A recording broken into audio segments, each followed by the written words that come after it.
pleasure of ours to have you here. We're in the middle of harvest, so I think this is a really exciting time to show you behind the scenes what goes on. You can get a few of the tastes of harvest while you're here. So with that, I'll open the floor to Jeanne Burgess, our head winemaker.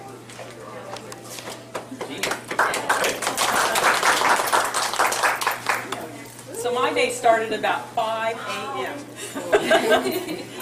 and so goes harvest. We have just started, last night actually, we started overnight shifts, so we run 24 hours a day, 7 days a week, for about 6 weeks during the harvest to bring everything in. We're currently still harvesting out of our own vineyard, and we're going to be finishing up that on Friday with our Noble variety, which is the grape that goes into our Southern Red, one of, well, our most popular wine. So I have been with the company, and I was telling some of the folks here that I met earlier that I've been with the company for 30 years. This is my 30th harvest, and I just kind of realized that today as I was thinking about it because it kind of creeps up on you. But we started in 1983 in Tallahassee. The original winery was called Lafayette Vineyards. And after about 5 years and a couple of bad freezes down in this area, we discovered that there was a real opportunity in the Lake County area for agriculture and for new business. And so we moved the operations down here in 1988. The building was actually constructed in 1988. In 1989, it opened for business. I actually came down here, moved down here in 1992, and have been here ever since. We have both hybrids and muscadines here in our vineyards. So this is not our first harvest of the year. Our hybrids actually start in June, and we bring those in. It's fairly small amounts that we work with. And our vineyards have a combination of both the hybrids and the muscadines that we grow and make wine from. So we started this year, probably the latest harvest ever, in the last week of June. Our Muscadine harvest this year has followed suit in that it is the latest harvest on record. Last year was the earliest harvest on record. So I don't know what Mother Nature's doing, but she's messing with us big time. I wanted to, we're actually pressing some of our red grapes today. So we actually filled the tanks a couple of days ago. We've done some pumping over, and I'm going to go over more of the process as we go out and see what's going on. But they're actually draining in the tanks and pulling the pulp out and sending it to the presses, and so it's going to be red, red, red outside. So why don't we head out that way and.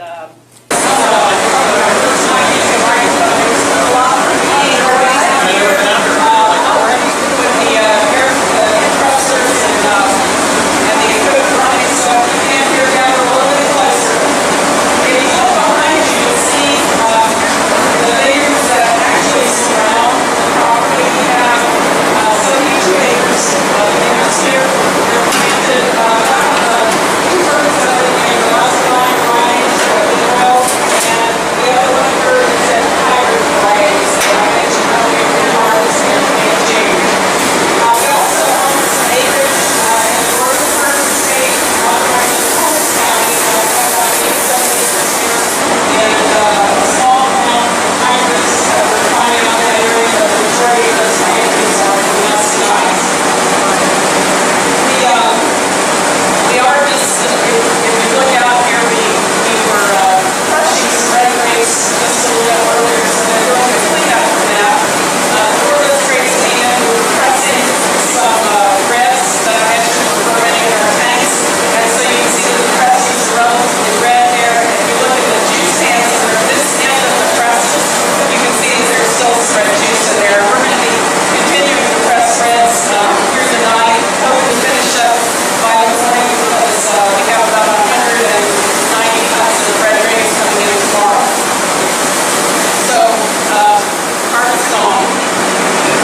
would be the little hopper that they're just walking past there. And that actually delivers grapes either to the tanks, if they're red grapes, for fermentation on the skins, or we'll deliver them directly to the presses for extracting the juice. From the juice cans, the juice can be pumped to any tank. We have about 440,000 gallons of capacity. This facility and our state processing facility combined. We produce about 330,000 gallons of wine a year between the two facilities, and that means we harvest about 1,800 tons of grapes, all in 6 weeks. About half of that comes from our own vineyards, the other half comes from growers that buy from around the state.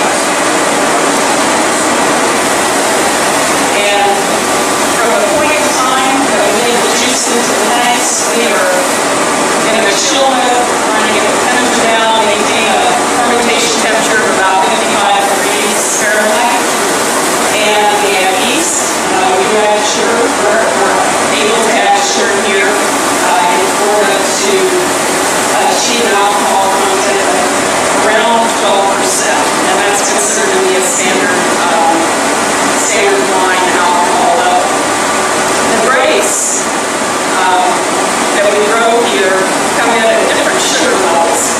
They're not the same as grapes that are grown in other regions of this country or around the world. Our hybrids tend to come in with about 16 to 17% sugar, sometimes more in prior years. The Muscadines, because of their indigenous nature here, grow on the same soil. Their sugar content is only be about 13 to 15%.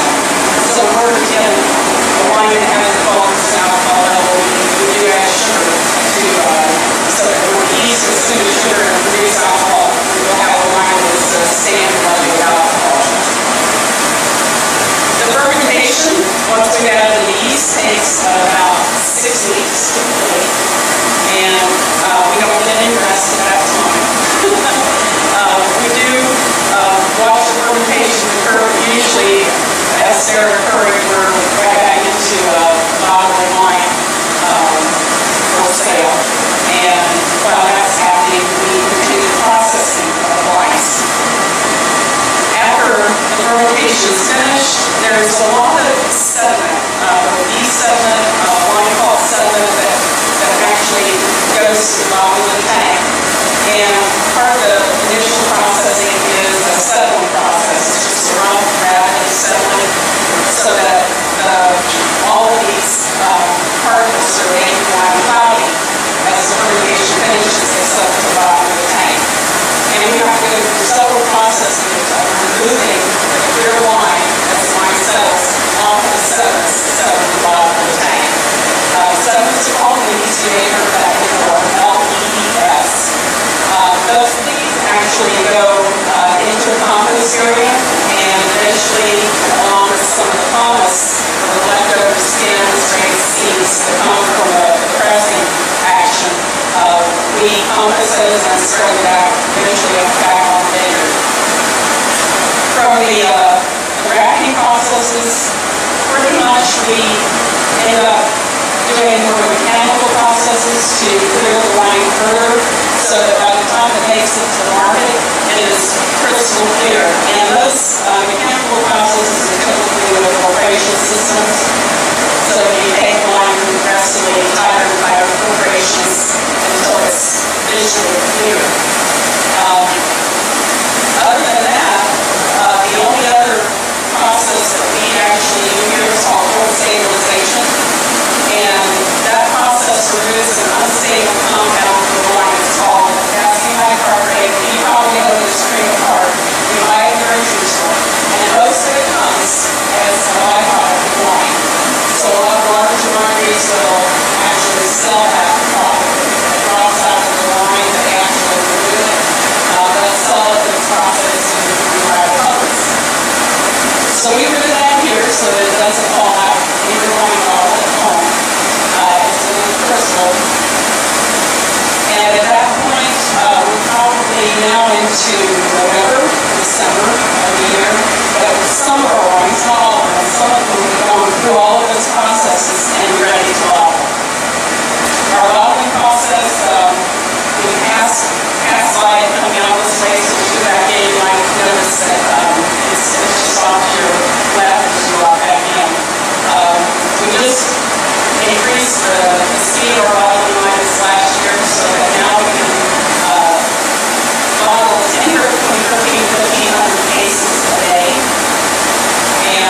So let's get a little bit of a taste of harvest.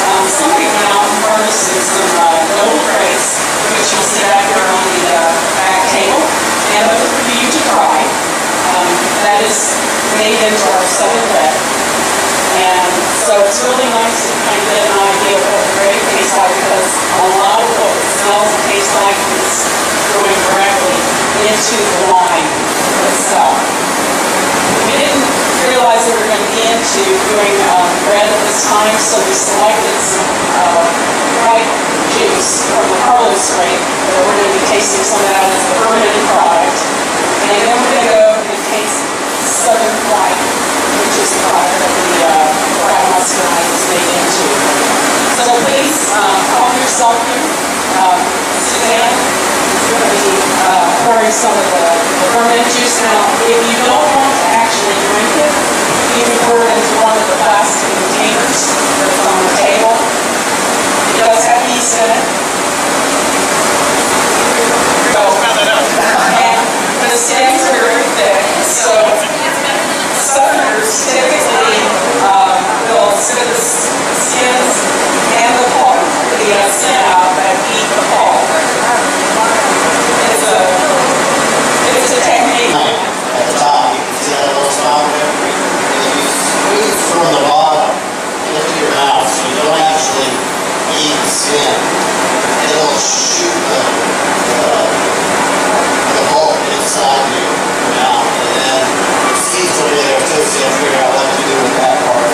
Which I'm going to suggest screw the ends in the containers that you have here. That's pretty much your only choice that I see. They're actually pretty good when you add it all those things. It's gotta be honest.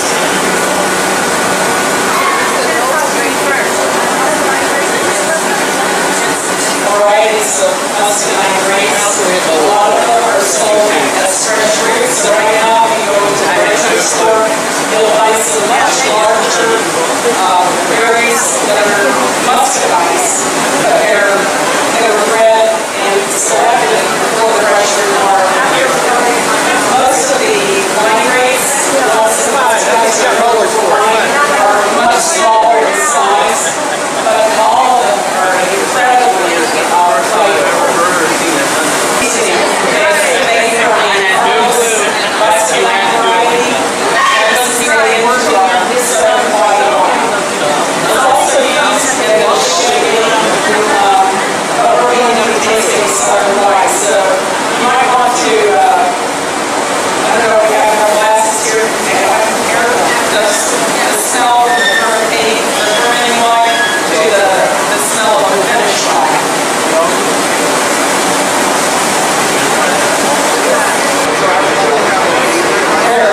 They're elevated off the floor, so we can put our butts on underneath. We have a 24-inch tank weighting at the bottom of each tank, and so all of the grapes come out through that 24-inch tank weighting. Hopefully not all at once. We're going to heat them out, but they are actually physically kind of dug out of those tanks. The old-fashioned method of getting red grapes out of the tank and all, put somebody in the tank to pull into the door out into a farm. But we got some actually tanks that are a little bit better designed because they don't require as much insulin, nor do they require putting a person in the tank. That's why we have an East Wing. The East Wing has our largest tanks, which are 25,000 gallons. They're bigger than most swimming pools.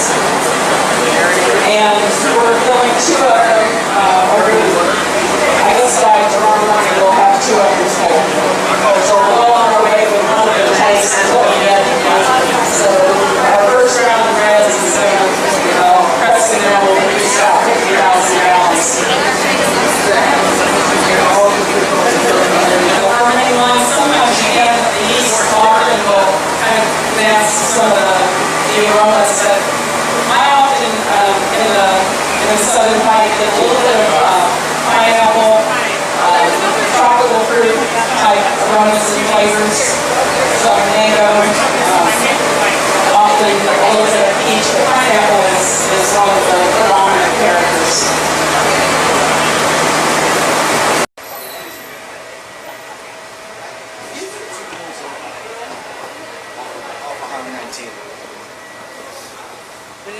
bottling line. Looks pretty compact, doesn't it? Yeah. Takes about 4 people to operate it, so it's not a highly labor-intensive. Oh, that's not bad. And how, like, what's the volume that they can do? We do about 1,500 cases, sometimes a little more than that. Just depends on if we're having, you know, equipment issues or not. But 1,500 cases is pretty standard. Oh, wow. Hybrids. What are they? The University of Florida predominantly has worked for about 50 years in developing grape varieties that would grow here in Florida. And they're very complex crosses. When you're talking about hybrids, they're very complex crosses between native Florida bunch grapes, which do exist, and vinifera, French-American hybrids, the typical grapes that you would know if you lived out in California. It might be an orange muscat, which is a different species than the native Florida bunch grapes, but they interbred these, they've crossed them 5 generations, and the result has been several varieties that grow here in Florida. The main reason for all this breeding work, like why don't we just grow Chardonnay or Sauvignon Blanc, is that we have a disease that is indigenous to this area of the country. It's a tropical disease. Ranges from Florida, Louisiana, the Gulf Coast of Texas, and on up into South Georgia. It's called Pierce's disease, and it's a bacterium that infects the vascular system of the vine. It actually clogs it, kind of like cholesterol clogs our arteries, so that the plant can't uptake nutrients, and it eventually dies. So within about 4 years, maybe 5, if you're living right, you might be able for that plant to exist here in Florida. But ultimately, it's going to die. You're not going to get a 30-year plant that you can harvest year after year. So the University of Florida, back in the 20s, was already working on this, trying to develop varieties that were fresh fruit, early to market, to beat the market, all over the world at that time. And the result was they never really got that fresh to market fruit. They ended up with several different really nice wine varieties from the breeding program. So Stover is probably one of the ones that is key for us. We've been producing it since 1983 and continue to produce that today. Blanc Du Bois is another one. It was only released in 1983, and that's another one that we've planted a significant acreage in, and we continue to produce and sell that one also. It's grown more widely than just Florida. There's more of it grown in Texas than there is in Florida right now. So it kind of escaped the area and has gone out to other regions where it's grown. And the third one is Swami. We also grow that one of the few people that grow it. We don't produce it as a varietal, we use it as a blending grape. So 3 white hybrid varieties that we have chosen to grow here. We also work with the University of Florida with growing several of their experimental grapes, so they're continuing their breeding work, as well as Florida A&M University. And we will actually grow, certain areas of our vineyard will plant in some of their better selections to see if they have potential in a commercial setting for both grape growing and winemaking. What's so unique about Blanc Du Bois? It's my baby. That's where I was going. When I first came to work for the company, I had made maybe 1 vintage of Blanc Du Bois. We got 23 pounds from the University of Florida, and one of the professors drove it from Leesburg to Tallahassee, and we made wine from it, and it was a real standout amongst the maybe 6 or 8 varieties that they had brought to us. It has a tremendous amount of character, very similar to a Sauvignon Blanc, more of the Australian, New Zealand style of Sauvignon Blanc. And so we immediately planted a couple acres in Tallahassee where we were operating a business at that time. Within a couple of years, it had won medals in competition, hadn't even been released as a commercial variety yet. It was called H1837. It sounds like a flu virus. Yeah, yeah. It's Florida, H1837. And I never thought about it like that, but it's a new visual here. At any rate, we basically asked the University of Florida to release it because we felt it had a lot of commercial potential. And with a little bit of encouragement, they said, well, you know, it's been around for a long time. We've been working on this, and there's 3 vines out in our vineyard, so we'll make some cuttings and we'll, you know, start putting it out there. And because they were coming out with some really strange names for wines, we suggested the name Blanc Du Bois to them as the varietal name. And fortunately, they went with it. It was named in honor of a Frenchman who was growing grapes and wine at the turn of the century in Tallahassee. So we were there, and that was meaningful to us and to the Maybe you were a area. Tennessee Williams fan. No, no, not at all. But that's come to us a lot too. Sure. Blanc Du Bois. But we had nothing like that in our minds when we came up with the name. It was named in honor of Émile Du Bois, who was a Frenchman that was operating a very successful winery, and he was basically the Johnny Appleseed of grapes in Florida. He was promoting them. He was selling grapevines. He was making wine. Very successful until Prohibition, and that basically sent him back to France for to drink wine. Legally. Yes, at that time. Any other questions? Please come all. Gee, the fact that vineyards were here once citrus, is there some properties left in the soil that do lend to some citrusy characters? Some remnant, you know, from that, how many years these trees had existed here as citrus? Some of that imparted into the soil by any chance? No. No! Grapes here in Florida will grow in very different soils. Don't like beach sand, they don't like wet peat, but they will grow in sands and clays and combinations thereof.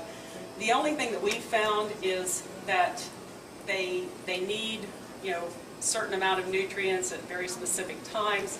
And in the area where we're at, it's a very sandy soil, and so we provide it for them through fertigation, sometimes through foliar sprays throughout the growing season.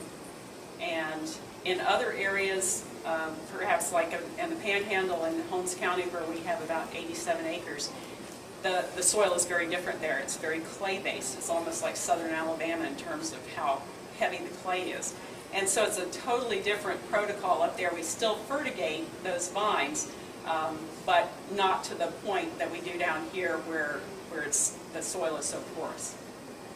Now, does the clay versus the sand make any difference in the taste of the grape or the taste of the wine? So the question is, does a clay-based soil or a sandy soil make any difference in the taste of the wine? And I just had an email from someone, I haven't even answered it yet, but it was that very same question. So it's a good question. The muscadines are so intensely fruity. In fact, sometimes we talk about them in terms of a frontal attack on the senses because they are so intense. Don't really see any differences that might be contributed from the soil in such a highly flavored fruit. And we've been doing it for long enough here in Florida, and we buy from different regions of the state, that we really don't see any difference that might be contributing from that. With the more subtle varieties, it's certainly possible. The hybrid varieties that I mentioned, Stover Swanee, Blanc Du Bois, we see a lot of difference from Blanc Du Bois grown in Texas versus Blanc Du Bois grown in Florida. They have different flavor profiles. Not a lot of research has been done in that area, but we are seeing a difference, so it's possible. Well, if you got a spare case, you know, there's always research time available. Yes. Other questions? Comments? Observations? We've got a set of boots for everyone. And an assistant winemaker that would revel in your participation tonight.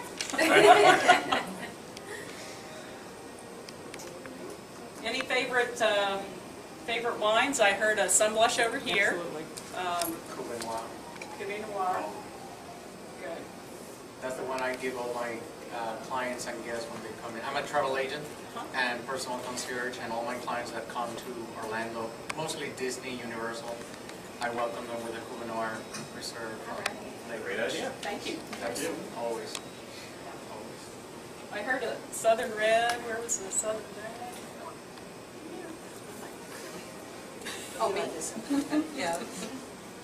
Yes.